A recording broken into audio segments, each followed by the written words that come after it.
নমস্কার। আজকে জানবো একাগ্রতা এবং শ্বাসক্রিয়া এই বিষয়ে। স্বামী বিবেকানন্দের বাণী ও রচনা, তৃতীয় খণ্ড, পৃষ্ঠা সংখ্যা 322-এ। এখানে তিনি একাগ্রতা এবং শ্বাসক্রিয়া সম্পর্কে বিস্তারিত আলোচনা করেছেন। আমরা তারই কিছু অংশ জানবো আজকে। আমরা যে কোনো বিষয়ে সফলতা অর্জন যদি করতে চাই, সে শিক্ষা হতে পারে, সঙ্গীত চর্চা হতে পারে, বা খেলাধুলো হতে পারে, যে কোনো বিষয়ে সফলতা লাভের জন্য একাগ্রতা ভীষণ গুরুত্বপূর্ণ। একাগ্রতা ছাড়া সফলতা লাভ একেবারেই অসম্ভব। তো আজকে কথা বলবো একাগ্রতা নিয়ে, বা মনঃসংযোগ, কনসেন্ট্রেশন, কতটা মনঃসংযোগ দেওয়া দরকার আছে, কিভাবে মনঃসংযোগ আমাদের সঙ্গে পশুদের পার্থক্য নির্ধারণ করে দিয়েছে, সেই নিয়ে কথা বলবো। স্বামী বিবেকানন্দের বাণী ও রচনা এই বইটিতে তিনি বলছেন, মন একাগ্র করিবার ক্ষমতার তারতম্যই মানুষ এবং পশুর মধ্যে প্রধান পার্থক্য। মানুষ এবং পশুদের মধ্যে যে প্রধান পার্থক্য তা হলো মনকে একাগ্র করিবার ক্ষমতার তারতম্য মানুষ এবং পশুর মধ্যে পার্থক্য। যে কোনো কাজে সফলতার মূলে আছে একাগ্রতা। তিনি বলছেন যে কোনো কাজে সাফল্যের মূলে আছে একাগ্রতা। একাগ্রতার সঙ্গে অল্প বিস্তর পরিচয় আমাদের সকলেরই আছে। মানে আমরা অনেকেই জানি, যেদিন আমরা মন দিয়ে পড়াশোনা করি সেদিন খুব বেশি মনে থাকে। হয়তো যারা সঙ্গীত চর্চা করে তাদের আমরা দেখতে পাই যে শিল্পী তারা যখন গান করে তখন শুধুমাত্র গানের দিকে ধ্যান না দিয়ে আমরা যদি তাদের ব্যক্তিগত যে ফিলিংস, তারা যে অনুভব পাচ্ছে গানের মধ্যে, তারা ভেসে বেড়াচ্ছে, এই যে বিষয়টা, সেটা হচ্ছে একাগ্রতা। কতটা সে ডুবে আছে বিষয়টার মধ্যে, সেই বিষয়টা বলছে। এখানে স্বামীজি সঙ্গীতের কথাও উল্লেখ করেছেন। ইহার ফল প্রতিদিনই আমাদের চোখে পড়ে। সঙ্গীত, কলাবিদ্যা প্রভৃতিতে আমাদের যে উচ্চাঙ্গের কৃতিত্ব, তাহা এই একাগ্রতা প্রসূত। মানে সঙ্গীত এবং কলাবিদ্যা এই সমস্ত বিষয়গুলিতে আমরা যে সাফল্য অর্জন করি, আমরা যে গান গাইতে পারি, তার কারণ হচ্ছে একাগ্রতা। একাগ্রতার ক্ষমতা পশুদের মধ্যে একরকম নাই বলিলেই চলে। যাহারা পশুদের শিক্ষা দিয়া থাকেন তাহাদিগকে এই কারণে বিশেষ বেগ পাইতে হয়। আচ্ছা, পশুকে যাহা শেখানো হয় তাহা সে ক্রমাগত ভুলিয়া যায়। একটি পশুকে যেটা আমরা শেখাই না কেন, একটা সময় কিন্তু সে ভুলে যায়। সম্পূর্ণ সব বিষয় কি তারা মনে রাখতে পারে না, তারা মনে রাখতে পারে না। আচ্ছা, কোনো বিষয়ে একই সঙ্গে অধিকক্ষণ মন দিবার ক্ষমতা তাহাদের থাকে না। পশুর সঙ্গে মানুষের পার্থক্য এখানেই। মন একাগ্র করার ক্ষমতা পশুর চেয়ে মানুষের অনেক বেশি। মানুষের পার্থক্যের কারণও আবার এই একাগ্রতার তারতম্য। মানুষের পার্থক্য, পশুতে যেমন পার্থক্য আছে, তেমনি মানুষের পার্থক্য আছে। পৃথিবীতে বিভিন্ন ধরনের মানুষ আছে। সবাই কি একরকমের মানুষ? তা তো আর হয় না। তাদের একাগ্রতা অনুযায়ী, তাদের কনসেন্ট্রেশন, মনঃসংযোগ অনুযায়ী তারা শিক্ষার্জন করে। তাদের যে সাফল্যের মাধ্যম, সেখানে তারা সাফল্য মণ্ডিত হতে পারে। সেটি নির্ভর করে একাগ্রতার উপরে। আচ্ছা, মানুষের পার্থক্যের কারণও আবার এই একাগ্রতার তারতম্য।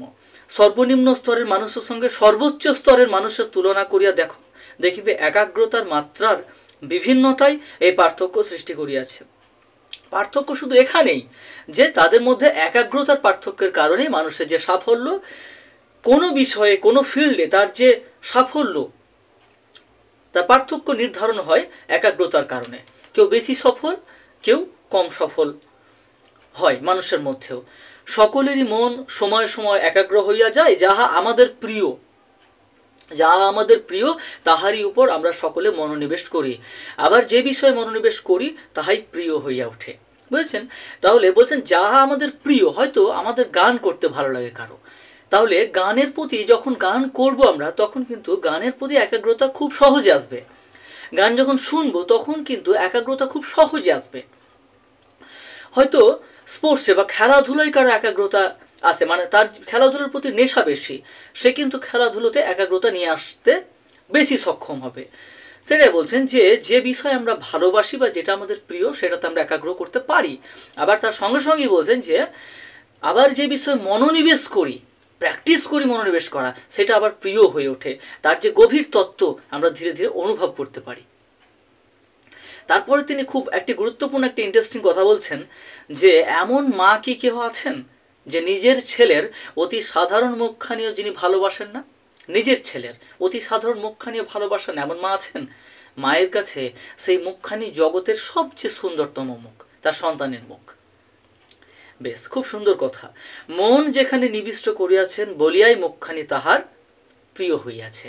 বলছে যে মায়ের যে দৃষ্টি তার সন্তানের মুখে, এবং সে তার সন্তানকে ভালোবাসে, এই কারণে সে তার সন্তানের প্রতি এত একাগ্র হতে পারে।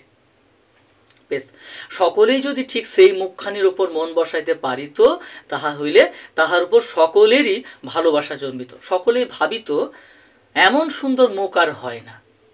সকলে খুব গভীর দৃষ্টিতে দেখা, যাহা ভালোবাসি তাহারই উপর আমরা মনোনিবেশ করি, যাহা ভালোবাসি তাহারই উপর আমরা এক দৃষ্টিতে চেয়ে থাকতে পারি, এক দৃষ্টিতে এক মনে তাকিয়ে থাকতে পারি।